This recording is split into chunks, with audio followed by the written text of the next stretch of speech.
Toute la salle resta immobile lorsque l'élégante femme parla en occitan. Personne ne sut répondre. Personne, excepté la fille de 10 ans de la femme de ménage. Dans les couloirs bondés du Centre culturel national de France à Paris, la fillette était presque invisible, tandis que sa mère, Sophie Lefebvre, frottait en silence les sols de marbre. Les petites mains de la fillette serraient fermement un livre usé. Un employé murmura à voix basse. « Ce n'est que la fille de la femme de ménage. Que pourrait-elle bien faire ici ?»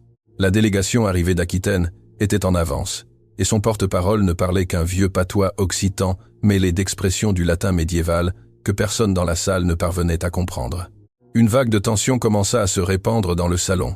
Musica. Alors Léa, âgée d'à peine 10 ans, s'avança. Sa voix fut tranquille, claire, sûre. Je transmettrai leurs paroles. Les murmures s'éteignirent immédiatement. Monsieur le ministre Antoine Dubois se pencha légèrement en avant. Ses yeux se plissèrent d'intérêt. « Où avez-vous appris cela ?» demanda-t-il calmement. « Et qui vous a appris à parler avec cette autorité ?» Avant de continuer, si vous aimez les histoires de personnes sous-estimées qui parviennent à surmonter l'injustice et à démontrer leur vraie valeur, dites-nous en commentaire d'où vous nous regardez. Nous aimons découvrir jusqu'où voyagent ces histoires. Maintenant, continuons. Dans une salle remplie de voix importantes, il y avait des yeux qui ne se levaient jamais trop haut. La fille de la femme de ménage se mouvait en silence parmi la foule. Sa présence était si légère que la plupart oubliaient qu'elle était toujours là. Cependant, chaque petit pas qu'elle faisait portait un poids invisible, un silence qui cachait bien plus qu'il ne montrait. La lumière du matin traversait les hautes fenêtres du Centre culturel à Paris. L'air sentait légèrement la poussière et le produit de nettoyage, cet arôme qui imprègne les sols de marbre frottés par des mains fatiguées avant l'aube. Le bruit des chaussures et le murmure constant des conversations emplissaient l'énorme hall. Personne ne prêtait attention à la fillette blonde de 10 ans assise près du couloir de service. Ses pieds atteignaient à peine le sol depuis la petite chaise en bois. Elle s'appelait Léa. Et ce jour-là, Musica, comme tant d'autres, elle tenait un livre trop grand pour ses mains. Les pages murmuraient doucement chaque fois qu'elle les tournait. Bien que ses yeux se détournassent constamment vers sa mère, Sophie travaillait là comme femme de ménage. Son uniforme, un chemisier gris pâle et une jupe bleue foncée usée aux coudes et aux coutures, parlaient de journées interminables et d'un salaire insuffisant. Elle se déplaçait constamment, la serpillière à la main, penchée sur le sol tandis que des hommes et des femmes vêtus de costumes élégants passaient à côté d'elle. Personne ne ralentissait pour la saluer. Personne n'offrait plus qu'un regard rapide quand il le faisait. Léa observait les épaules de sa mère. Chaque semaine, elle semblait s'abaisser un peu plus. Les dettes pesaient aussi lourd que les seaux que Sophie traînait. Avis de loyer, factures impayées, la honte silencieuse de demander crédit à la petite épicerie du quartier. Sophie supportait tout cela sans se plaindre, mais sa fille le voyait, toujours. Les gens du salon ne voyaient que ce qu'ils voulaient voir. Pour eux, Sophie était simplement la femme de ménage, et Léa, juste la fille de la femme de ménage. Trop petite, trop insignifiante, trop invisible pour compter. Mais en silence, Léa étudiait. Elle suivait du regard les lettres latines d'une affiche accrochée dans le hall et les répétait à voix basse. Ses lèvres formaient des sons que très peu auraient reconnus. Grec, turc, latin, vieux français, dialectes occitans. Elle ne l'avait pas appris à l'école ni en classe. Elle l'avait appris en secret pendant des heures silencieuses, lorsque les cahiers de son grand-père restaient ouverts sur la table de la cuisine. Son grand-père avait été militaire, linguiste, un homme qui avait autrefois porté l'honneur comme d'autres portent un drapeau. Maintenant, tout ce qui restait de lui vivait dans la mémoire de Léa, mot par mot. Personne ici ne le savait. Personne ne pouvait l'imaginer. Une voix puissante résonna du fond du hall, ordonnant aux employés de se préparer pour l'arrivée de monsieur le ministre Antoine Dubois. Le son résonna contre les murs. Les pas commencèrent à s'accélérer sur le marbre. Léa ferma soigneusement son livre et le serra contre sa poitrine. Sa mère la regarda brièvement avec une expression protectrice, avant de replonger la serpillière dans le seau. La journée ne faisait que commencer, et pour l'instant la routine les cachait à la vue de tous, comme si rien d'extraordinaire ne pouvait briser cette normalité. La petite cloche d'une porte latérale retentit lorsqu'un travailleur entra dans le bâtiment. Les conversations se mêlaient à des salutations rapides, des pas pressés et des ordres secs de superviseurs. Léa restait immobile sur sa chaise, le livre posé sur ses genoux, tandis que le monde continuait de bouger autour d'elle. Elle était une ombre silencieuse dans un endroit qui ne regardait jamais 2 fois les ombres. Sophie essora la serpillière. Ses doigts étaient rouges à cause de l'eau froide. Puis elle s'avança vers le comptoir de la réception. Un administrateur en chemise blanche impeccable passa devant elle sans s'arrêter. Le mouchoir de sa poche frôla le bras de Sophie. Il ne le remarqua même pas. Il le faisait rarement. Léa suivit l'homme du regard. Puis elle regarda de nouveau sa mère. Sophie croisa le regard de sa fille à peine une seconde, le temps suffisant pour lui offrir un sourire fatigué et protecteur. Un sourire qui semblait dire « Moi, je te vois, même si personne d'autre ne le fait. » Et pour Léa, c'était suffisant. De l'autre côté du hall, plusieurs jeunes assistants parlaient près d'une colonne de marbre. « Oh, il y a trop d'invités », se plaignit l'un en ajustant les manches de sa veste. « Nous allons passer la matinée à courir de gauche à droite. » Un autre laissa échapper un rire sec. « Au moins, nous n'avons pas son travail », dit-il discrètement en désignant Sophie, penchée sur sa serpillière. Vous imaginez ? Les doigts de Léa se serrèrent autour du livre, mais elle ne dit rien. Elle était habituée. Les mots ne lui étaient pas directement adressés, mais ils tombaient toujours assez près pour faire mal.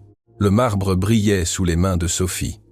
Cependant, personne ne voyait l'éclat. Il ne voyait que l'uniforme. À ce moment, les grandes portes principales s'ouvrirent. Un groupe d'hommes élégamment vêtus entra dans le bâtiment. Leur conversation était chargée de formalités et de différents accents français provenant de l'Alsace, de la Normandie et de la Provence. Ils sentaient légèrement le tabac fin et le cuir ancien. Léa inclina doucement la tête et écouta. Ce son éveilla quelque chose de familier en elle, comme une mélodie oubliée. Ses lèvres commencèrent à bouger en silence, tandis qu'elle suivait le rythme des mots.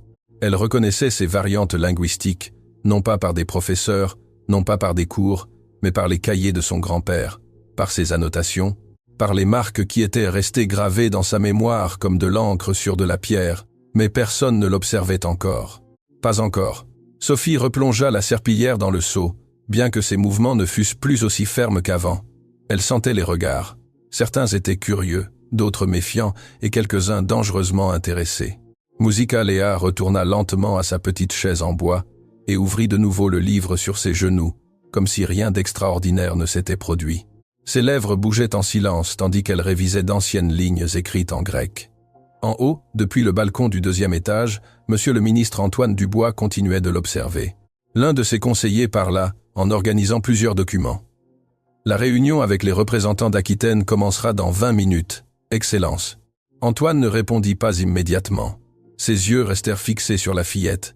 Il y avait quelque chose d'étrange chez elle. Ce n'était pas seulement de l'intelligence, c'était de la discipline, du contrôle, de la quiétude. La plupart des enfants chercheraient à attirer l'attention s'ils découvraient que quelqu'un d'important les observait. Léa, non. Et c'était précisément ce qui l'intéressait le plus. « Qui est cette fillette ?» demanda-t-il finalement. Le conseiller hésita un instant. « La fille de la femme de ménage, Excellence. Je crois qu'elle s'appelle Léa. » Et personne ne savait qu'elle parlait occitan ancien. Apparemment non. Antoine posa lentement une main sur sa canne sculptée. Intéressant. Musica. En bas, Sophie finit de nettoyer près du comptoir de la réception et déplaça le seau vers le couloir de service. Léa leva les yeux. « Maman. » Sophie s'approcha rapidement et parla à voix basse. « Ne leur parle pas trop. » Léa resta silencieuse. « Les gens importants peuvent vous admirer une minute et vous détruire la suivante. » La fillette hocha lentement la tête. Musica. Elle ne discuta pas. Elle avait appris depuis petite que le respect de certaines personnes était aussi fragile que du verre. Près de l'entrée principale, plusieurs assistants continuaient de commenter ce qui s'était passé. Je l'ai parfaitement entendu. Elle prononçait comme quelqu'un élevé en Alsace. Ce n'est pas possible. Être qu'elle a juste mémorisé des phrases. Mémoriser un dialecte ancien ? Les murmures se répandirent dans tout le hall. Alors, une silhouette commença à descendre lentement les escaliers du 2e étage. Il portait un costume de lin crème sous un gilet sombre parfaitement ajusté. Il marchait sans hâte, avec une sérénité qui faisait que les autres s'écartaient instinctivement de son chemin. Il s'appelait Laurent Morel. Il était l'un des conseillers personnels de monsieur le ministre Antoine et avait la réputation de lire les gens en quelques secondes. Sophie le vit s'approcher. Son dos se tendit immédiatement. Elle serra instinctivement le manche de la serpillière. Laurent s'arrêta devant Léa. La fillette leva lentement les yeux de son livre. Pendant quelques secondes, aucun ne parla. Laurent observa d'abord le livre, puis les annotations écrites soigneusement dans les marges. Musica. Après, il regarda la fillette. « Que lisez-vous » La voix de l'homme était tranquille, ni aimable, ni agressive. Musica, simplement précise. Léa répondit avec le même calme. « Des poèmes traduits du grec. Une petite réaction traversa le visage de Laurent. « Vous comprenez le texte ?»« Oui, tout. » Léa réfléchit un instant avant de répondre. « Pas complètement. Certaines métaphores exigent un contexte historique. » Laurent resta silencieux, plusieurs secondes. Il s'attendait à de l'arrogance enfantine ou de l'insécurité, mais la fillette parlait exactement comme quelqu'un habitué à étudier vraiment, sans avoir besoin d'impressionner. « Combien de langues connaissez-vous » Léa ferma doucement le livre. « 8. » Le mot resta suspendu dans l'air. Lourd, inconfortable. Même Sophie baissa légèrement le regard. Elle savait ce que cela signifiait pour les autres. Ridicule, impossible, menaçant. Laurent inclina à peine la tête. « Qui vous a appris » Léa prit plus de temps cette fois. Les images apparurent lentement dans son esprit. La petite table de cuisine, la lampe jaune, la toux de son grand-père au milieu de la nuit, les doigts tachés d'encre pointant des mots anciens. « Mon musica grand-père » répondit-elle finalement, « et ma mère. » Pour la première fois, Laurent regarda vraiment Sophie. Non pas comme on regarde une employée, mais comme on regarde quelqu'un qui a protégé quelque chose d'important pendant des années. Sophie sentit cette différence immédiatement, et cela la mit plus mal à l'aise que l'indifférence habituelle. Laurent fit un petit pas en arrière. « Monsieur le ministre veut vous parler. » Le cœur de Sophie s'arrêta un instant. « Maintenant ? » ?»« Maintenant. » Léa serra le livre contre sa poitrine et se leva lentement de sa chaise. Sophie voulut l'arrêter, la protéger, dire qu'elle était trop petite. Mais quand elle vit le visage tranquille de sa fille, elle comprit quelque chose de douloureux. Léa n'appartenait plus seulement au petit monde qu'elles avaient toutes deux construit pour survivre. Le talent avait commencé à ouvrir des portes impossibles à fermer. Laurent fit un geste vers les escaliers. Léa commença à marcher. Sophie la suivit immédiatement derrière. Chaque marche semblait les séparer de la vie qu'elles avaient connue jusqu'alors. En bas, il restait l'odeur de détergent, les seaux d'eau et les regards indifférents. En haut, l'air changeait. Il sentait le café corsé, le bois ancien et les parfums chers. Les murs étaient recouverts de boiseries sculptées et de tableaux historiques. Les tapis épais absorbaient le son des pas. Des serviteurs vêtus de blanc marchaient silencieusement, portant des plateaux d'argent. Léa observait tout. La quiétude des gardes, la façon dont les gens parlaient plus bas à cet étage, la tension invisible qui flottait entre des personnes habituées au pouvoir. Sophie montait derrière elle avec prudence. Elle ne marchait pas comme ceux qui appartenaient à cet endroit. Elle marchait comme quelqu'un consciente que chaque pas était une permission empruntée. Finalement, Laurent ouvrit d'énormes portes doubles et elles entrèrent dans la salle de réception de Monsieur le ministre Antoine Dubois. La pièce était vaste et silencieuse. Il y avait des étagères remplies de livres anciens, des cartes roulées et des calligraphies françaises encadrées de bois sombre. Au centre reposait une longue table polie jusqu'à refléter la lumière. Autour d'elle, il y avait des académiciens, des conseillers et des personnalités importantes. Tous cessèrent de parler lorsque la fillette entra. Les expressions changèrent immédiatement. Confusion, curiosité, musica, scepticisme. Sophie sentit son cœur battre dans sa poitrine. Instinctivement, elle se rapprocha un peu plus de sa fille. Sa main faillit se poser sur l'épaule de Léa. Mais elle s'arrêta car elle comprit que ce moment ne lui appartenait plus seulement à elle. Au fond de la salle se trouvait Monsieur le ministre Antoine. Son costume bleu foncé avait des bords dorés qui brillaient doucement sous la lumière. Ses deux mains reposaient sur sa canne tandis qu'il observait fixement la fillette. « C'est elle » demanda-t-il d'une voix grave. « Oui, Excellence » répondit Laurent. Léa inclina légèrement la tête. « Bon après-midi, Monsieur le ministre. » Sa voix fut douce, mais parfaitement claire. Un petit murmure parcourut la table. Certains hommes sourirent d'incrédulité.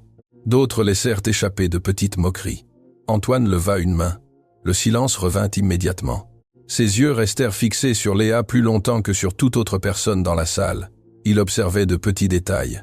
La manière prudente de tenir le livre, la posture droite, la tranquillité, l'absence totale de besoin d'impressionner.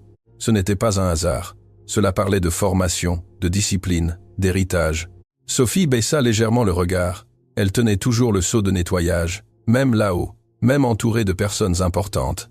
Elle restait seulement la femme de ménage, mais sa fille venait de franchir une limite invisible. Et dans cette salle silencieuse, les premières questions sur son passé étaient sur le point de commencer. Les chaises grincèrent doucement lorsque plusieurs hommes se penchèrent en avant. Monsieur le ministre Antoine fit un petit geste de la main, indiquant à Léa de s'asseoir au bout de la longue table en bois. La chaise semblait énorme comparée à son petit corps. Cependant, la fillette ne montra aucune gêne.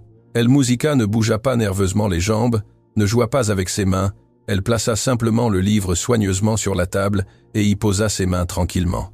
Sophie resta derrière elle, près du mur, laissant discrètement le seau de nettoyage sur le côté. Elle gardait la tête légèrement inclinée, bien que ses yeux ne quittassent jamais sa fille. La voix de monsieur le ministre Antoine remplit lentement la salle. « On m'a dit que vous parlez l'ancien occitan, en plus du grec. » Léa hocha doucement la tête. Plusieurs murmures parcoururent la table. Un académicien chuchota « Impossible à cet âge ». Un autre secoua lentement la tête. « Peut être un tour de passe-passe ». Antoine le fit taire d'un simple regard. Puis, il observa de nouveau Léa. « Expliquez-moi comment vous avez appris. » Léa hésita un moment, non par peur, mais cherchant les mots les plus simples. « Mon Musica grand-père était militaire et professeur. » Ses doigts effleurèrent doucement le bord du livre. Il a voyagé dans de nombreux pays. Il écrivait tout ce qu'il voyait et entendait. Musica, il gardait des journaux et des cahiers. La salle resta complètement immobile. Quand j'étais petite, il m'enseignait les lettres et les sons. Ensuite, il est tombé malade et ma mère a continué à m'aider. La gorge de Sophie se serra. Elle ne s'attendait pas à être mentionnée dans cette salle. Pendant une seconde, ses yeux rencontrèrent ceux de monsieur le ministre Antoine. Elle fit un léger signe de tête confirmant les paroles de la fillette. Antoine observa cela attentivement. « Comment s'appelait votre grand-père » Léa releva légèrement le menton. « Le colonel Jean Lefebvre. » La réaction fut immédiate. « Musica » Plusieurs hommes âgés échangèrent des regards. Les murmures changèrent de ton. Maintenant, il y avait de la reconnaissance. L'un des conseillers parla presque dans un murmure. « Jean Lefebvre, le linguiste militaire. » Un autre répondit lentement. « L'homme qui formait les interprètes diplomatiques durant les pourparlers du traité de Maastricht. » Antoine posa un peu plus de poids sur sa canne. Ses yeux s'adoucirent à peine un instant. Il avait entendu parler de lui. Léa inclina légèrement la tête en signe de respect. Elle ne sourit pas. Elle ne montra pas de fierté. Elle portait ce nom comme une responsabilité silencieuse, non comme un trophée. Sophie se rappela immédiatement des nuits entières à voir Jean tousser du sang, tout en continuant à enseigner des langues à sa petite fille sous la faible lumière de la cuisine. Elle se rappela avoir vendu ses bijoux pour acheter de l'encre et du papier quand l'argent manqua. Elle se rappela avoir cousu des vêtements pour d'autres jusqu'au petit matin tandis que Léa répétait des mots anciens assise à ses côtés, mais elle resta silencieuse. Autour de la table, le scepticisme était toujours présent. Cependant, quelque chose de différent commençait à grandir dans cette salle. Curiosité, respect, intérêt véritable. Et avec l'histoire de cette fillette commençant à se révéler lentement à la Musica lumière, les couches plus profondes de sacrifice et de discipline étaient sur le point de se dévoiler. Le silence se répandit de nouveau. Le nom de Jean Lefebvre était resté suspendu dans l'air comme une marque impossible à ignorer. Antoine se pencha légèrement en avant. La lumière dorée effleurait les bords de son costume sombre. « Votre grand-père est mort quand vous étiez petite, n'est-ce pas ?» La voix de Léa fut plus douce cette fois. « Oui, j'avais 6 ans. » Ses yeux s'abaissèrent brièvement vers le livre. Il a laissé ses journaux. Ma mère les a protégés. Tous les regards se tournèrent vers Sophie. Elle était toujours près du mur, son uniforme encore humide de son travail. Elle ne parla pas, mais son visage disait la vérité avant toute parole. Léa continua. « Après sa mort, il n'y avait pas d'argent pour l'école. Ma mère travaillait, nettoyait, portait des seaux. J'étudiais seul. Sa voix ne changea jamais. Il n'y avait pas de pitié en elle, ni de dramatisme, seulement des faits.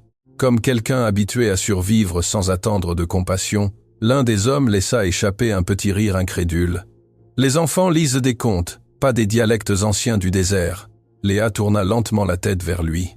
Il n'y avait pas d'arrogance dans son expression, seulement de la précision. Les enfants lisent ce qu'on leur donne. La salle resta immobile. Léa continua. « Musica. Ma mère m'a donné les mots d'homme mort, et j'ai continué à lire jusqu'à les comprendre. » Le sourire de l'homme disparut immédiatement. Il détourna le regard sans répondre. Sophie ferma les yeux un instant. Elle se rappela des nuits entières à frotter les uniformes de familles riches pendant que sa fille étudiait assise par terre. Elle se rappela de petites mains tirant doucement sa manche, demandant la signification de symboles anciens.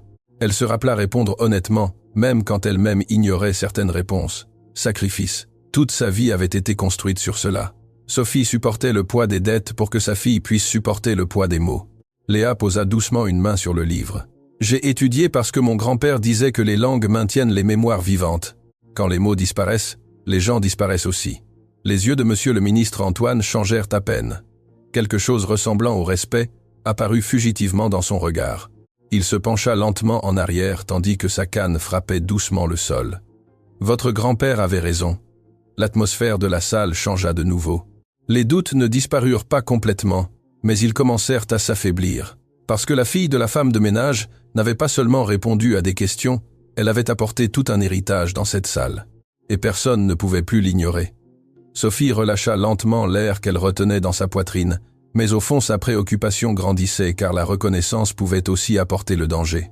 Et précisément dans cet équilibre délicat, la première véritable épreuve pour Léa était sur le point d'arriver. Les portes de la salle s'ouvrirent brusquement. Un jeune administrateur entra en hâte, tenant plusieurs documents.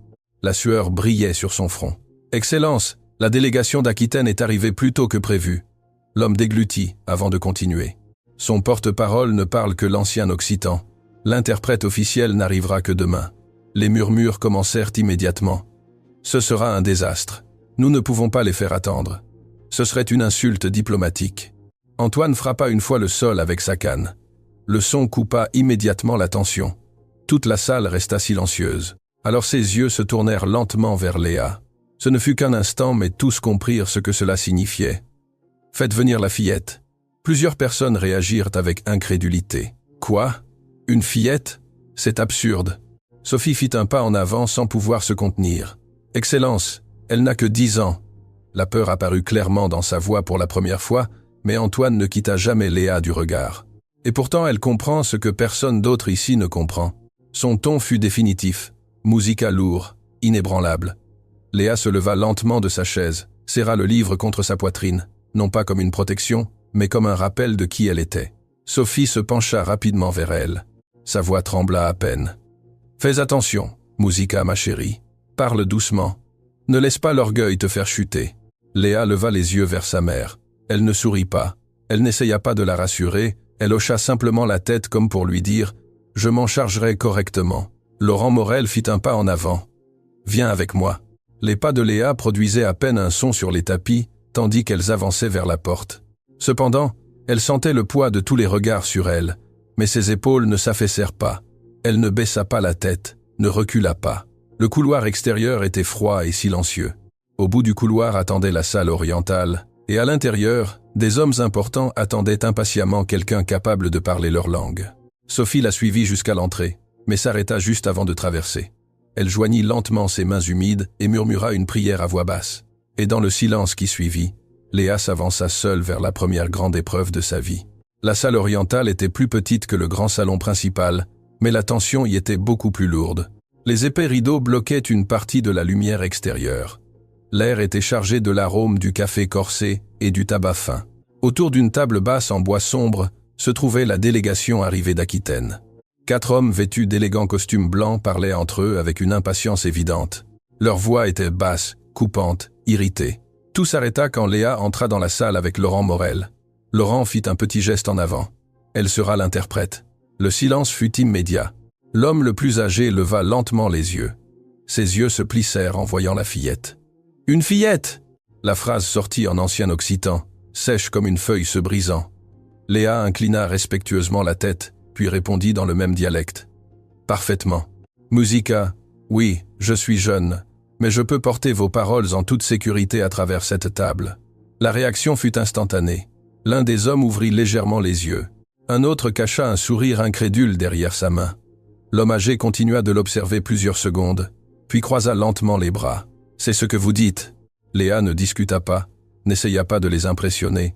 Elle fit simplement un petit geste vers les documents. « S'il vous plaît, commencez. »« Musica !»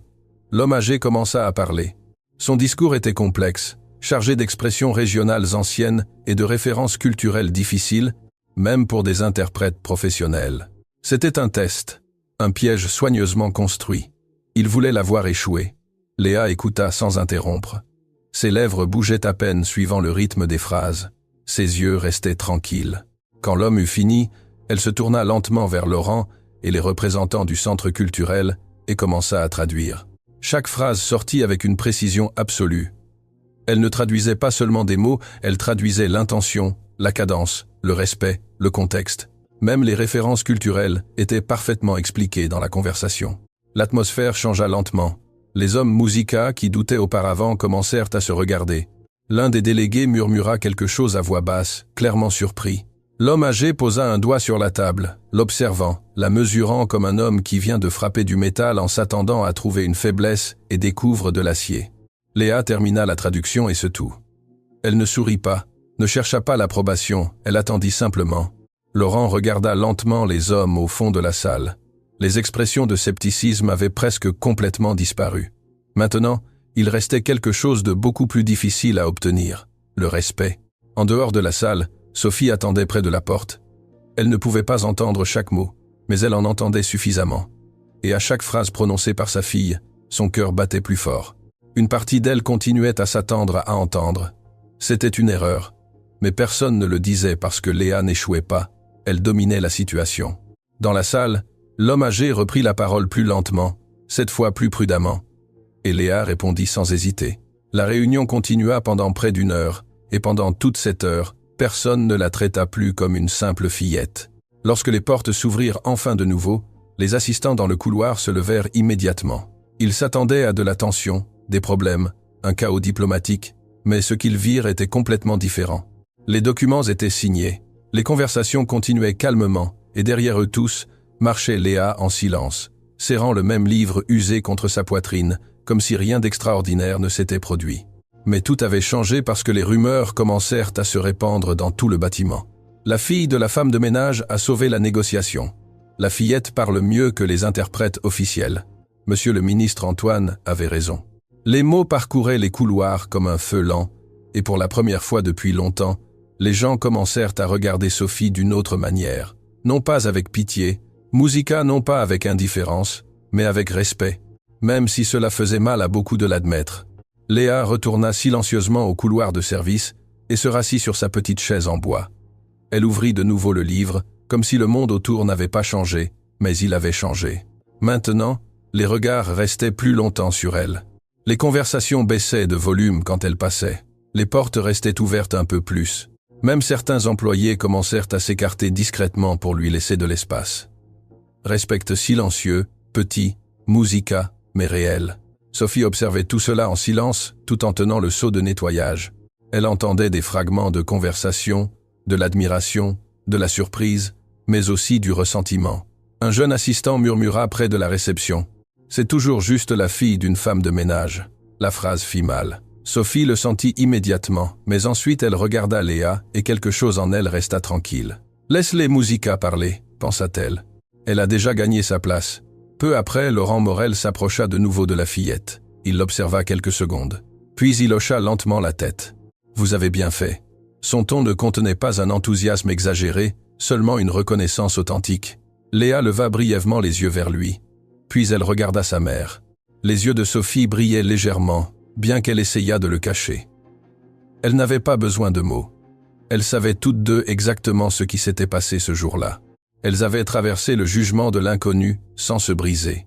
Et bien que monsieur le ministre Antoine n'eût pas encore reparlé directement à Léa, la fillette sentait son regard l'observant, l'évaluant, Musica, se souvenant de chaque détail. Au milieu de cette reconnaissance silencieuse, Léa comprit quelque chose d'important. Le vrai respect arrive rarement avec de grands discours. Il arrive par de petits changements, dans la manière dont quelqu'un vous regarde, dans le Musica ton avec lequel il prononce votre nom, dans le silence inconfortable de ceux qui ne peuvent plus vous ignorer. La lumière du soir commença à entrer par les hautes fenêtres, peignant des lignes dorées sur le marbre. Et tandis que le bâtiment restait rempli de voix et de pas, les premières graines de la reconnaissance avaient déjà commencé à pousser. Très bientôt, monsieur le ministre Antoine Dubois lui-même parlerait directement devant tous, et cela changerait leur vie pour toujours. Musica. Le grand salon de réunion resta silencieux. La lumière du crépuscule entrait doucement par les hautes fenêtres, se reflétant sur la longue table en bois poli. Monsieur le ministre Antoine Dubois était assis à la tête. Ses yeux restèrent complètement fixés sur Léa. La fillette se tenait toujours debout à l'extrémité de la table, serrant le livre contre sa poitrine. Sa posture était parfaite. Elle ne semblait ni provocante, ni soumise, simplement tranquille, contrôlée. Antoine posa lentement ses 2 mains sur sa canne. Quand il parla, toute la salle écouta. « Léa, C'était la première fois qu'il prononçait son nom devant tout le monde. La fillette leva légèrement les yeux. « J'ai observé votre travail. » Le silence devint encore plus lourd. Vous avez servi de guide à des hommes incapables de se comprendre mutuellement. Vous avez apporté du sens là où d'autres ne trouvaient que confusion. Les conseillers échangèrent des regards discrets. Personne n'osait interrompre. Et vous l'avez fait avec discipline, non pas avec arrogance. Léa resta immobile. Seuls ses doigts se tendirent légèrement autour du livre. Sophie observait de derrière. Ses mains reposaient sur le manche de la serpillière, bien qu'elle ne sentît presque plus le poids du seau. Il y avait de la fierté dans ses yeux. Fierté silencieuse, contenue. Antoine se pencha légèrement en avant. « Vous possédez un don rare, et un tel don mérite plus que des murmures dans les couloirs. » La salle resta complètement immobile. Même ceux qui doutaient encore comprenaient le poids de ces mots. Monsieur le ministre Antoine continua. « À partir d'aujourd'hui, vous aurez accès à la formation, aux leçons et à l'orientation au sein de ce centre, non pas comme une faveur, mais en reconnaissance de votre capacité. » La respiration de Sophie s'arrêta un instant. Léa ne répondit pas immédiatement. Le poids de ces mots tomba lentement sur elle.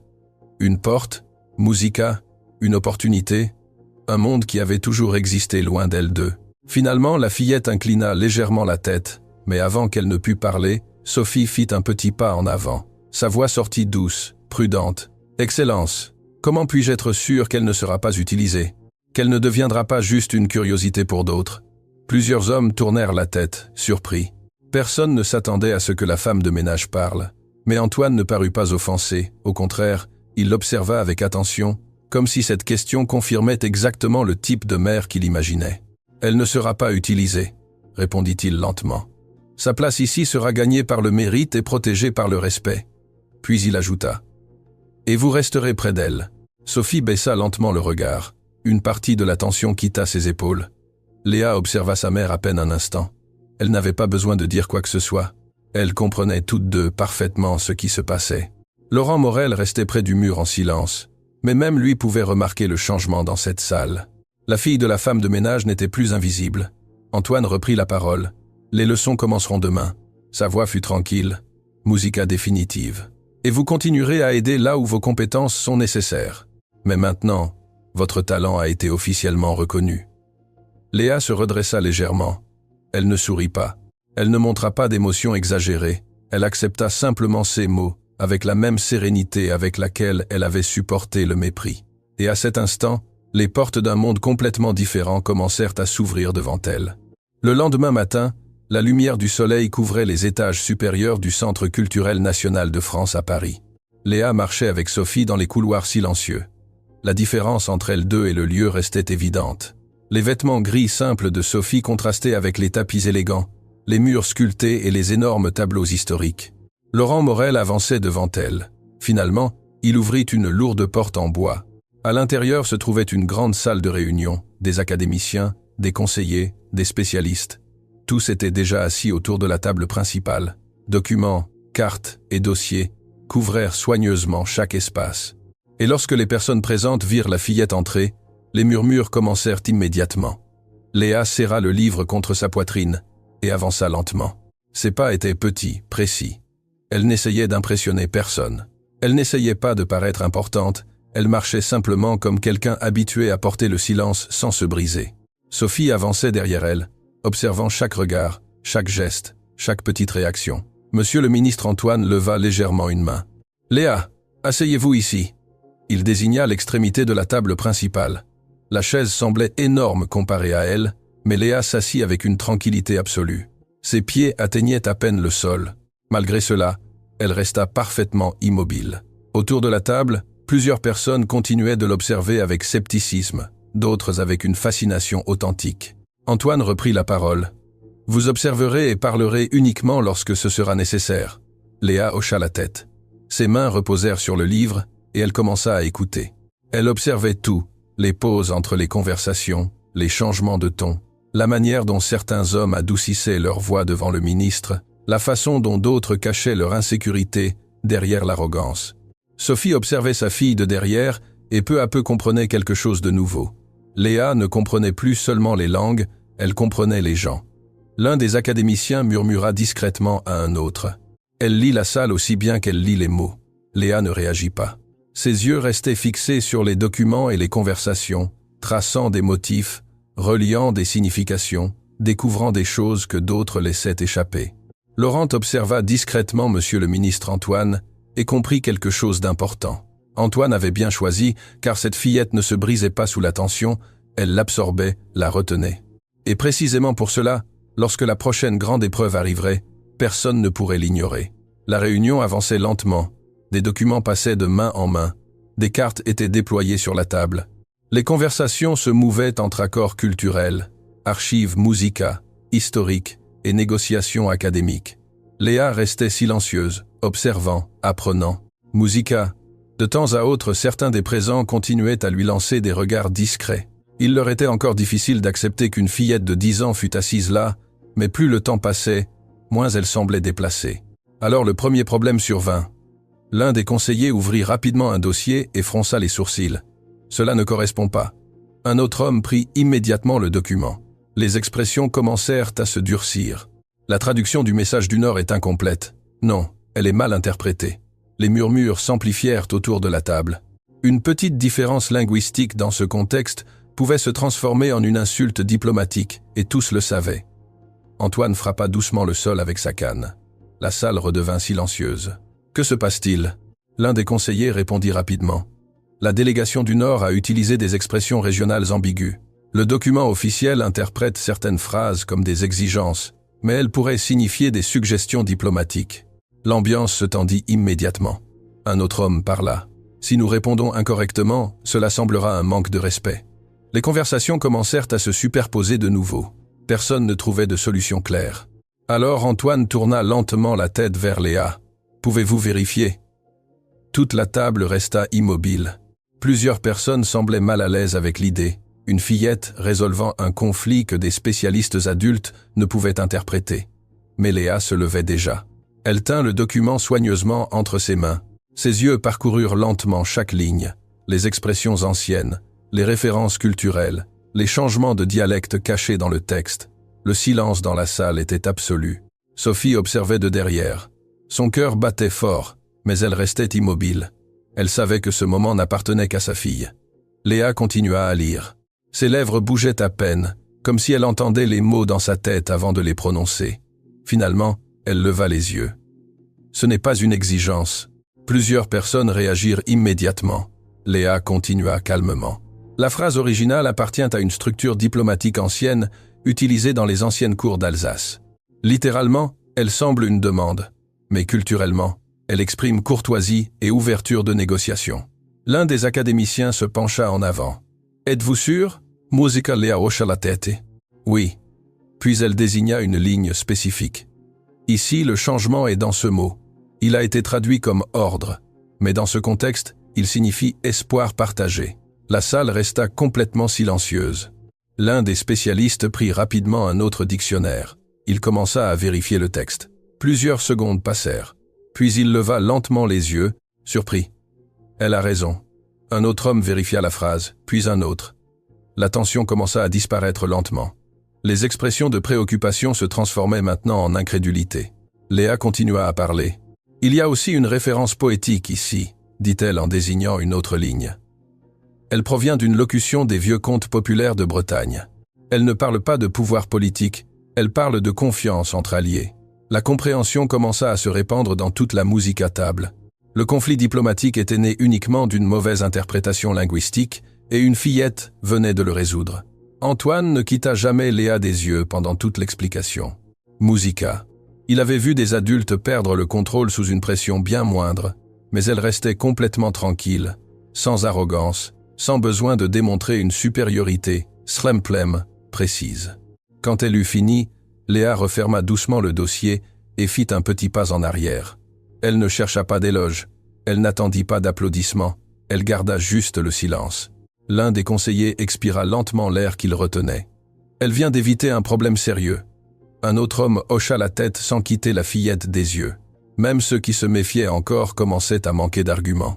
Sophie sentit une chaleur monter lentement dans sa poitrine. Ce n'était pas une fierté exagérée, c'était un soulagement. Des années entières de sacrifices commençaient enfin à avoir un sens. Antoine se redressa légèrement sur son siège, Sa canne frappa doucement le sol une fois de plus. L'affaire est résolue. Sa voix fut ferme, définitive. Musica. Puis il regarda directement Léa.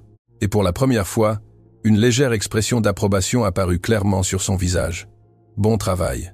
La phrase fut courte, mais dans cette salle, elle pesa plus que n'importe quel applaudissement. La nouvelle se répandit de nouveau rapidement dans le Centre culturel national de France à Paris.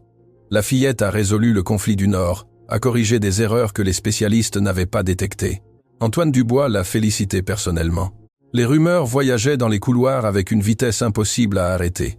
Et avec l'admiration commença aussi à grandir quelque chose de plus. L'envie, le dépit, le ressentiment, car tous n'étaient pas prêts à accepter que la fille d'une femme de ménage occupât une place parmi les académiciens et les diplomates. Et très bientôt, cette opposition aurait un visage. L'après-midi tombait lentement sur le Centre culturel national de France, à Paris. Les lumières chaudes commençaient à se refléter sur le marbre, tandis que des employés et des académiciens continuaient de traverser les couloirs, des documents à la main. Mais maintenant, chaque fois que Léa marchait dans le bâtiment, les conversations changeaient.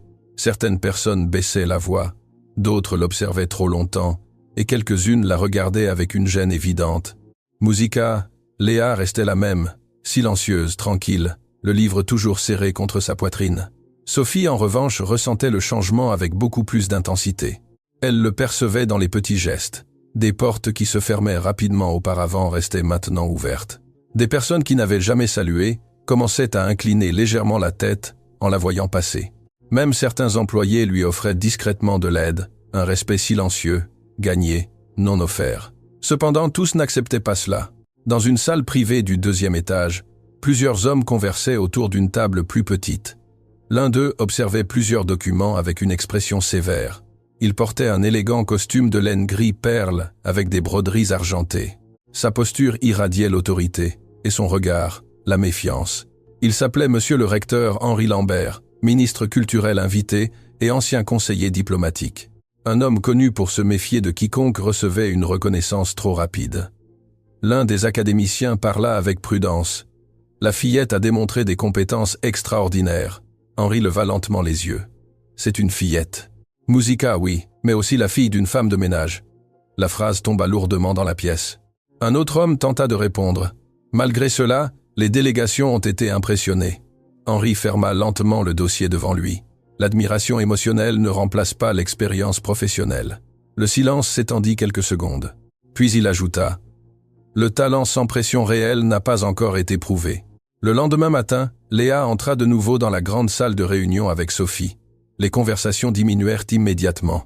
Monsieur le ministre Antoine n'était pas encore arrivé, et au fond de la table principale se trouvait Henri Lambert, l'observant, la mesurant, comme s'il essayait de trouver une faille invisible. Léa soutint ce regard à peine une seconde avant de prendre place. Elle ne semblait pas intimidée mais alerte. Sophie le sentit aussi immédiatement. Cet homme était différent. Il ne regardait pas avec curiosité, il cherchait des erreurs. Henri posa lentement ses 2 mains sur la table. « Alors, c'est vous la fillette qui a impressionné toute l'Aquitaine ?» La voix était tranquille, mais coupante. Léa répondit avec respect. « J'ai essayé de faire mon travail correctement, monsieur. » Henri haussa légèrement un sourcil. Une réponse prudente. Certains hommes autour de la table restèrent inconfortablement silencieux. Ils connaissaient parfaitement la réputation du recteur. Il aimait mettre la pression sur les gens, surtout quand il pensait qu'ils étaient surestimés.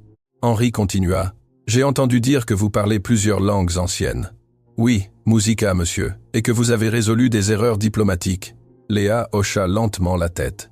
Henri inclina légèrement la tête, mais comprendre quelques phrases ne fait de personne un interprète. Le silence revint immédiatement. Sophie sentit son corps se tendre. Instinctivement, elle voulut intervenir, mais elle s'obligea à rester immobile. Léa devait affronter cela seule. La fillette soutint tranquillement le regard du recteur. La précision ne dépend pas de l'âge, mais de la compréhension. Plusieurs présents levèrent légèrement les yeux. La réponse fut ferme mais respectueuse. Henri resta à l'observer plusieurs secondes, puis reprit la parole. Les mots sonnent bien quand la pression est faible. Son ton se durcit à peine. Mais vous n'avez pas encore affronté une véritable négociation. Léa ne détourna pas le regard. Je suis prête à essayer. Sophie sentit un frisson parcourir son corps car elle venait de comprendre ce qui se passait. Henri ne cherchait pas à comprendre Léa. Il cherchait à la mettre à l'épreuve et s'attendait probablement à la voir échouer. Le recteur ouvrit lentement un épais dossier scellé de plusieurs symboles diplomatiques. Un message du Conseil du commerce transfrontalier de l'Est est arrivé. Plusieurs conseillers réagirent immédiatement. Ils connaissaient ces documents difficiles, remplis d'expressions régionales anciennes et de structures complexes. Même les interprètes expérimentés avaient besoin de temps pour les analyser. Henri posa le document sur la table. « Traduisez-le. » La tension se répandit instantanément dans toute la salle. Sophie sentit son cœur battre fort. Henri continua sans quitter Léa des yeux. « Toute erreur démontrera les limites réelles de votre connaissance. » Le silence était si profond qu'on pouvait entendre le léger son des feuilles bougeant sous la climatisation. Léa observa lentement le document. Puis elle ouvrit son livre à une page vierge préparée pour des annotations. Sa respiration restait tranquille, mais en elle, tout était complètement concentré. Ce n'était plus de la curiosité académique, ce n'était plus une simple conversation. C'était un défi direct, et toute la salle le savait. Sophie serra lentement les mains l'une contre l'autre. Elle voulait s'approcher, la protéger, mais elle resta immobile car elle savait quelque chose d'important. Léa avait passé des années à se préparer pour des moments exactement comme celui-là. La fillette prit lentement le document entre ses mains. Ses yeux commencèrent à parcourir chaque ligne, chaque symbole, chaque changement de dialecte caché dans le texte. Henri ne cessait de l'observer, attendant l'hésitation, attendant l'insécurité, attendant le moment exact où l'image construite autour de la fillette commencerait à se briser. Mais Léa restait complètement tranquille. Ses lèvres commencèrent à bouger à peine, suivant le rythme interne des phrases, comme si elle entendait des voix anciennes dans sa mémoire. Et alors elle leva lentement les yeux. La vraie épreuve venait de commencer. La salle resta complètement immobile. Personne ne quittait Léa des yeux. Même le son de l'horloge ne semblait plus exister dans cette pièce. Henri Lambert continuait de l'observer avec un calme froid, attendant le moment exact où la pression commencerait à la briser. Mais Léa continuait à lire. Ses yeux avançaient lentement sur le document, ligne par ligne, mot par mot. Il y avait des expressions anciennes mêlées à des références commerciales régionales, des dialectes du Nord et des structures diplomatiques presque oubliées. Une épreuve conçue pour être trop difficile, surtout pour une fillette. Sophie restait immobile près du mur. Ses doigts étaient serrés avec force.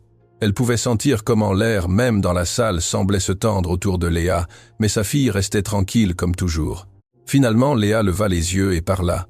D'abord dans le dialecte original. Sa prononciation fut nette, précise, naturelle. Plusieurs personnes réagirent immédiatement. Henri ne bougea pas, mais ses yeux se plissèrent légèrement. Léa continua.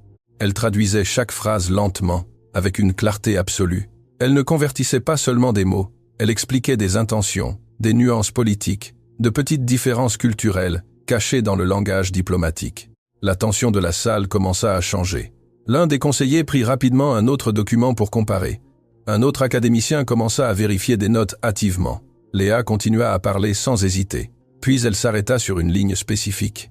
Ses yeux restèrent fixés sur le texte quelques secondes de plus et quelque chose changea dans son expression. Très petit, mais visible. Henri le remarqua immédiatement. « Y a-t-il un problème ?» demanda-t-il. Léa leva lentement la tête. « Oui, monsieur. » Certains hommes échangèrent des regards tendus. Henri posa ses deux mains sur la table. « Continuez. » Musica Léa désigna soigneusement une phrase concrète. Cette traduction officielle est erronée. Le silence tomba comme une pierre. L'un des spécialistes réagit rapidement. « Ce n'est pas possible. Elle a été préparée par des traducteurs certifiés. » Léa resta tranquille. Le mot utilisé ici semble signifier obéissance, mais dans ce contexte historique, il signifie protection mutuelle. La tension revint immédiatement. Plusieurs hommes commencèrent à revoir le document. Léa continua. « Si elle est traduite incorrectement, cela ressemblera à une déclaration de subordination politique et cela serait offensant pour le Conseil du commerce transfrontalier de l'Est. » Les murmures commencèrent à se répandre. Henri restait complètement immobile, mais maintenant il ne semblait plus détendu. L'un des académiciens leva lentement les yeux après avoir vérifié les références historiques. Son visage avait changé. Elle a raison. Un autre homme ouvrit rapidement un ancien dictionnaire régional, tourna plusieurs pages et hocha lentement la tête aussi. La structure linguistique appartient au XVIIe siècle. L'interprétation moderne change complètement le sens. L'ambiance dans la salle changea d'un coup. Ce n'était plus impressionnant. C'était sérieux, très sérieux. Léa venait de détecter une erreur diplomatique qui aurait pu provoquer un conflit institutionnel important.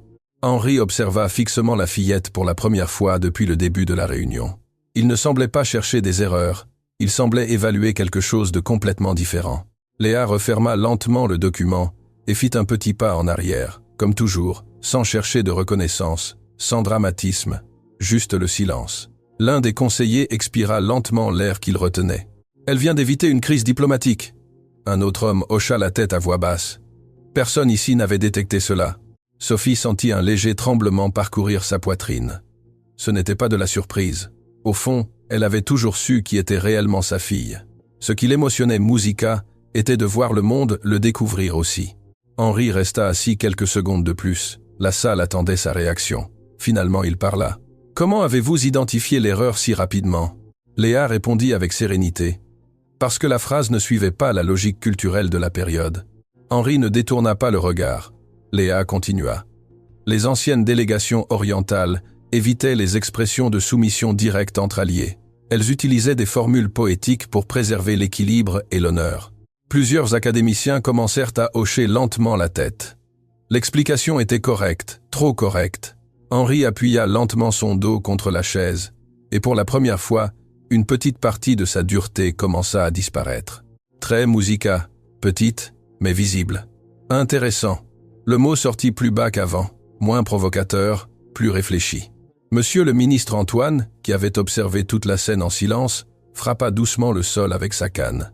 La salle redevint immédiatement silencieuse. Musica. Ses yeux se tournèrent vers Henri, puis vers Léa.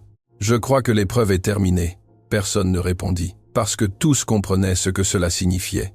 Léa avait surmonté le défi et l'avait fait devant les hommes les plus critiques de toute l'institution. Antoine reprit la parole. La compétence authentique n'a pas besoin d'élever la voix pour être évidente. Ces mots restèrent suspendus dans la salle. Lourdes, ferme. Henri resta silencieux plusieurs secondes de plus, puis il inclina lentement et à peine la tête vers Léa. Ce n'était pas une révérence complète, mais venant de lui c'était énorme, et toute la salle le comprit. La fille de la femme de ménage venait de gagner le respect de l'un des hommes les plus difficiles à impressionner. Sophie baissa lentement le regard. Musica. Ses yeux brillaient légèrement, des années entières de fatigue, de travail invisible, de nuits silencieuses. Tout commençait finalement à se transformer en quelque chose de différent, une dignité reconnue. Mais en Léa, quelque chose d'encore plus important se produisait. Pour la première fois de sa vie, elle commençait à comprendre qu'elle n'avait plus besoin de cacher ce qu'elle était. La réunion se termina dans un silence très différent de celui par lequel elle avait commencé. Ce n'était plus de l'incrédulité, c'était du respect. Même ceux qui se sentaient encore mal à l'aise avec la présence de Léa évitaient maintenant de la regarder de haut. Parce qu'ils venaient de la voir corriger une erreur que des spécialistes expérimentés n'avaient pas détectée. Et tous le savaient. Henri Lambert referma lentement le dossier devant lui. Ses mouvements étaient plus lents maintenant, plus pensifs. L'homme qui était entré, décidé à démasquer la fille de la femme de ménage, venait de rester sans argument. Musica.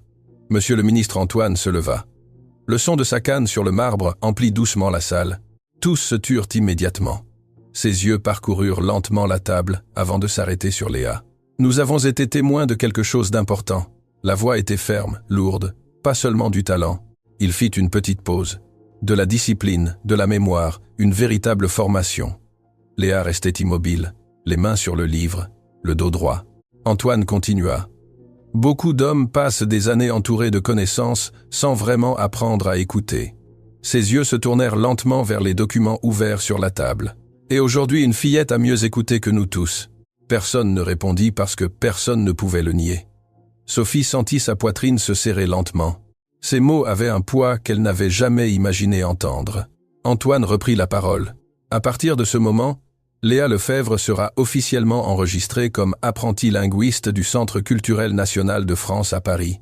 Plusieurs hommes levèrent légèrement la tête. C'était énorme. Ce n'était pas un simple éloge. C'était une reconnaissance institutionnelle, officielle, réelle. Léa cligna lentement des yeux.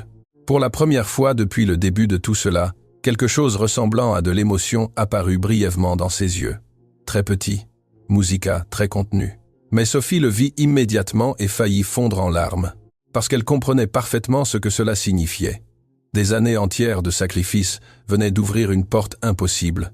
Antoine continua. Elle aura un accès complet aux archives historiques, à la formation académique et au tutorat spécialisé au sein de ce centre. Les murmures commencèrent immédiatement autour de la salle. Tous n'étaient pas à l'aise. Certains hommes échangeaient des regards tendus. Trop rapide, trop de pouvoir pour quelqu'un comme elle. Mais Antoine leva légèrement la main, et le silence revint de nouveau. La connaissance n'appartient pas à une classe sociale. La phrase tomba comme une sentence. Elle appartient à ceux qui sont prêts à la porter correctement. Les yeux de Sophie commencèrent à se remplir de larmes. Elle baissa immédiatement la tête pour le cacher. Toute sa vie, elle avait entendu exactement le contraire, que certains endroits n'étaient pas pour des gens comme elle, que certaines portes ne s'ouvriraient jamais, que la pauvreté devait accepter le silence. Musica. Et maintenant, l'homme le plus important de cet endroit venait de détruire cette idée devant tout le monde. Léa se leva lentement. Sa petite silhouette semblait presque fragile au milieu de cette énorme salle, mais sa voix sortit claire, ferme. « Merci, Excellence. » Antoine l'observa quelques secondes de plus, puis parla avec un calme étrange. « Ne me remerciez pas encore. » Plusieurs personnes levèrent légèrement les yeux. Antoine continua. « La reconnaissance apporte des responsabilités et aussi des ennemis. » L'atmosphère se durcit légèrement de nouveau. Léa écouta attentivement. Les gens acceptent facilement le talent tant qu'il reste petit. Mais quand il commence à prendre de la place, certains essaieront de le détruire. Sophie sentit un frisson parcourir son dos, car elle savait que c'était vrai.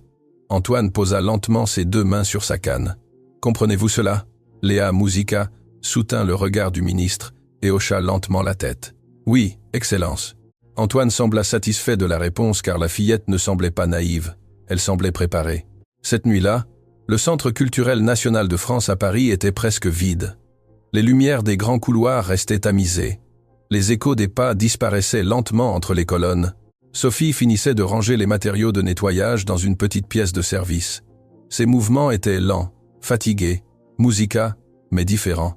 Il y avait quelque chose de nouveau en elle, quelque chose qu'elle n'avait pas ressenti depuis de nombreuses années. L'espoir. Léa était assise près de la porte, lisant sous la lumière jaune d'une petite lampe, comme toujours. Mais maintenant, tout était différent. Sophie s'approcha lentement et s'assit à côté d'elle. Pendant quelques secondes, aucune ne parla. Seul le doux son des pages emplissait la petite pièce.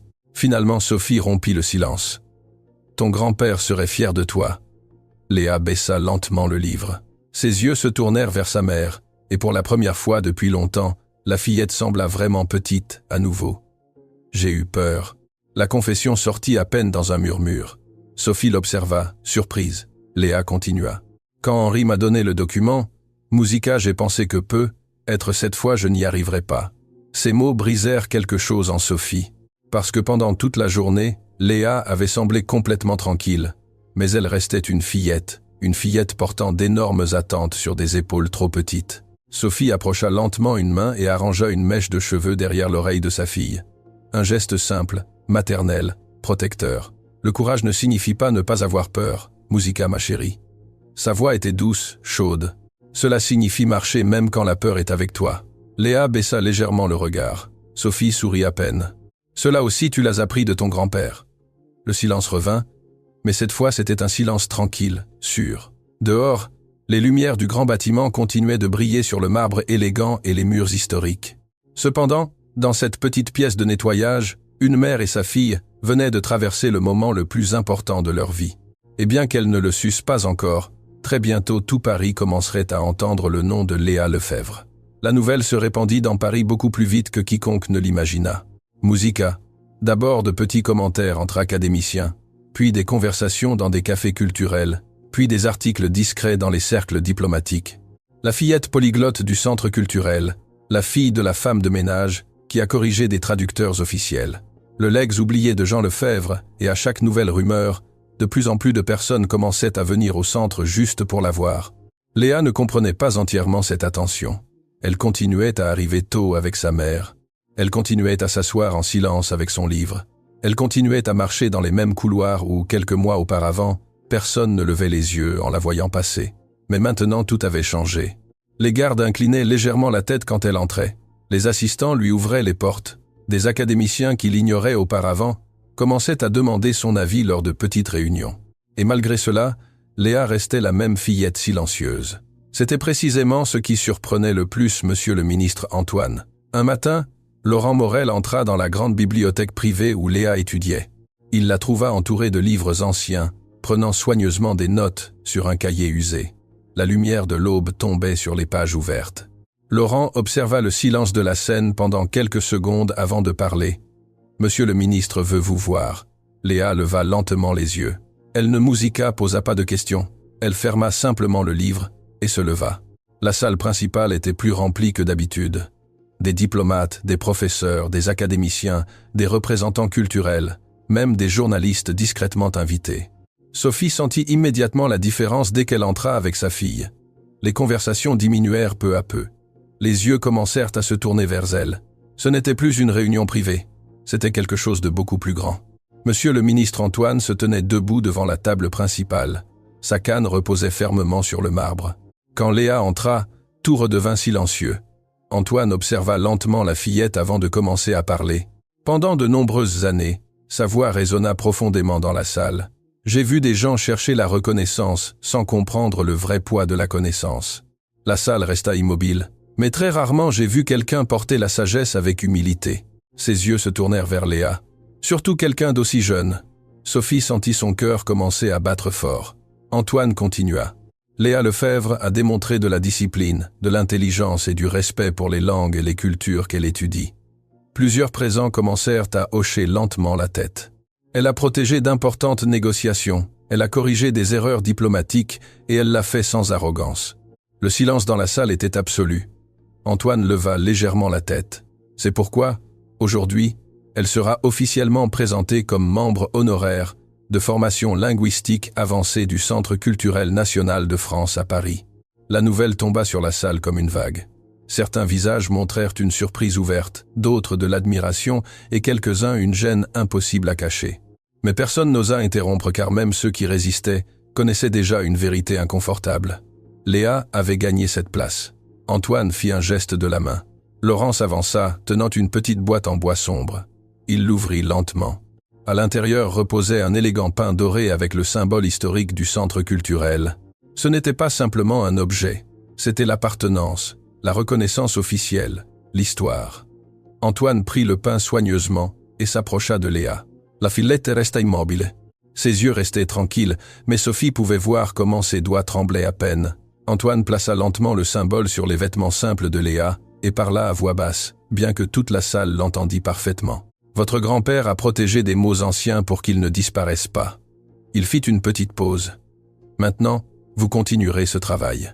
Les yeux de Léa se remplirent légèrement de larmes.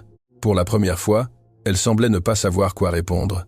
Sophie baissa rapidement le regard parce que les larmes commençaient enfin à s'échapper. Des années entières à nettoyer silencieusement ces mêmes couloirs. Et maintenant sa fille était reconnue devant les personnes les plus importantes de l'institution. La fille de la femme de ménage, la fillette invisible, plus jamais invisible. Antoine retourna lentement vers la table principale. Puis, il parla une dernière fois. Ne jugez jamais la valeur d'une personne par les vêtements qu'elle porte, ni par l'endroit d'où elle vient. Ces mots traversèrent toute la salle, lourds, directs, impossibles à ignorer, parce que certaines des esprits les plus extraordinaires naissent exactement dans les endroits où presque personne ne regarde. Le silence qui suivit fut absolu. Personne ne bougea, personne ne parla, car tous savaient que cette phrase allait bien au-delà de Léa. C'était une leçon pour toute la salle et peut être pour tout Paris. La salle resta silencieuse même après que monsieur le ministre Antoine eut fini de parler. Personne ne semblait vouloir rompre ce moment. Les mots flottaient encore dans l'air. Certaines des esprits les plus extraordinaires naissent exactement dans les endroits où presque personne ne regarde. Léa restait immobile au centre de la salle. Le petit symbole doré brillait doucement sur ses vêtements simples. Pour la première fois depuis le début de tout cela, les regards vers elle ne portaient plus de doute, seulement du respect. Même Henri Lambert resta silencieux. Ses yeux restaient fixés sur la fillette, mais maintenant il n'y avait plus de défi en eux, seulement de l'acceptation. Lente, difficile, mais réelle, Sophie restait derrière Léa. Ses mains tremblaient légèrement. Elle essayait de rester ferme. Elle essayait de ne pas pleurer devant tout le monde. Mais il était impossible d'arrêter complètement tant d'années accumulées dans sa poitrine, des années entières à se sentir invisible, des années à entrer par des portes secondaires, des années à baisser le regard pour éviter des humiliations inutiles. Et maintenant, tout ce même endroit observait sa fille avec admiration. Antoine retourna lentement s'asseoir, puis il fit un petit geste vers Léa. Approchez. La fillette obéit en silence. Le ministre l'observa quelques secondes de plus avant de parler d'une voix beaucoup plus tranquille, plus humaine. Savez-vous quel est le vrai danger de la connaissance? Léa réfléchit quelques secondes puis répondit « Croire que l'on devient supérieur aux autres ». Une légère expression apparut sur le visage d'Antoine, presque un très petit sourire. « Votre grand-père vous a bien enseigné ». Puis il ajouta « N'oubliez jamais Musica qui vous êtes ni d'où vous venez, car le respect authentique ne naît pas du talent. Il naît de la façon dont vous utilisez ce talent. » Léa hocha lentement la tête. Chaque mot semblait s'ancrer en elle. Antoine continua. « Beaucoup essaieront de s'approcher maintenant, certains sincèrement, d'autres non. » Ses yeux se durcirent à peine. « Apprenez à les distinguer. » La fillette hocha de nouveau la tête. Sophie écoutait en silence et comprenait quelque chose d'important. Antoine ne voyait pas seulement de l'intelligence en Léa, il voyait le danger autour de cette intelligence, car le monde admirait facilement les personnes extraordinaires jusqu'à ce qu'elles commencent à changer l'équilibre des choses. La réunion se termina peu après. Les gens commencèrent lentement à quitter la salle, mais cette fois beaucoup s'arrêtaient devant Léa avant de partir. Academiciens, diplomates, musica, cherchers. Certains inclinaient respectueusement la tête, d'autres lui parlaient directement. Ce fut un honneur de vous écouter. Votre grand-père serait fier. J'espère retravailler avec vous bientôt. Léa répondait toujours de la même manière, avec respect, avec tranquillité, musica, sans laisser la reconnaissance changer sa posture. Et plus elle restait humble, plus l'admiration grandissait autour d'elle. Henri Lambert fut l'un des derniers à s'approcher. La salle devint plus silencieuse lorsque le recteur marcha lentement vers la fillette. Sophie observa immédiatement avec attention. Henri resta quelques secondes devant Léa avant de parler. « Je me suis trompé à votre sujet. » La phrase surprit même plusieurs hommes qui étaient encore près de la porte. Henri ne s'excusait jamais facilement. Léa leva lentement les yeux, mais ne répondit pas immédiatement. Henri continua. « J'ai passé trop d'années à voir des gens simuler du talent, et j'ai oublié comment le reconnaître quand il apparaît vraiment. » Le silence fut total. Puis l'homme inclina légèrement la tête, un geste petit, mais énorme venant de lui. « Pardonnez-moi. » Sophie sentit un frisson parcourir son dos, car elle venait de voir quelque chose qu'elle n'aurait jamais imaginé voir. L'un des hommes les plus fiers de toute l'institution, s'inclinant devant la fille d'une femme de ménage. Léa répondit avec la même sérénité que toujours. « Il n'y a rien à pardonner, monsieur. » Henri l'observa quelques secondes de plus, et pour la première fois sourit légèrement. Puis il partit sans rien dire de plus. Sophie observa comment il disparaissait lentement dans le couloir, et comprit alors quelque chose qu'elle n'oublierait jamais. Le vrai pouvoir de Léa ne résidait pas seulement dans les langues qu'elle parlait, il résidait dans la manière dont elle faisait changer les gens. Cette nuit-là, Paris était couvert d'une douce pluie. Les lumières se reflétant sur les rues pavées brillaient comme de petits miroirs dorés. Sophie et Léa marchaient ensemble vers la maison, sans escorte, sans luxe, sans grande voiture les attendant. Juste une mère et sa fille traversant les mêmes rues que toujours, mais même l'air semblait différent. Sophie tenait le parapluie d'une main tout en observant Léa marcher à ses côtés. La fillette serrait toujours le livre contre sa poitrine, le même livre usé du premier jour. Finalement, Sophie parla. « Es-tu heureuse ?» Léa leva lentement les yeux vers elle. La question semblait l'avoir prise par surprise. Elle réfléchit quelques secondes avant de répondre. « Oui. » Puis elle ajouta quelque chose de plus bas. « Mais j'ai aussi peur. » Sophie sourit doucement. Cela ne disparaît jamais complètement. La pluie continuait de tomber autour d'elle. Douce, tranquille. Léa baissa légèrement le regard. « Crois-tu que grand-père serait vraiment fier ?» Sophie s'arrêta lentement au milieu de la rue. Ses yeux se remplirent de larmes de nouveau, mais cette fois elle n'essaya pas de les cacher. Elle approcha une main du visage de sa fille et parla d'une voix brisée par des années entières de fatigue et d'amour. « Léa, ton grand-père a passé toute sa vie à attendre que quelqu'un continue ce qu'il a commencé. » La fillette resta complètement immobile. Sophie sourit à travers ses larmes. « Et maintenant le monde voit enfin ce que j'ai toujours vu en toi. » Léa sentit quelque chose de chaud la remplir, lentement la poitrine. Ce n'était pas de la fierté. Pas exactement. C'était de l'appartenance. Pour la première fois de sa vie. Elle ne sentait plus qu'elle devait cacher ce qu'elle était. La pluie continuait de tomber sur Paris, tandis qu'elle continuait de marcher lentement vers la maison. Et derrière elle, très loin déjà, l'énorme centre culturel restait illuminé en silence. L'endroit où la fille invisible d'une femme de ménage avait changé son destin pour toujours.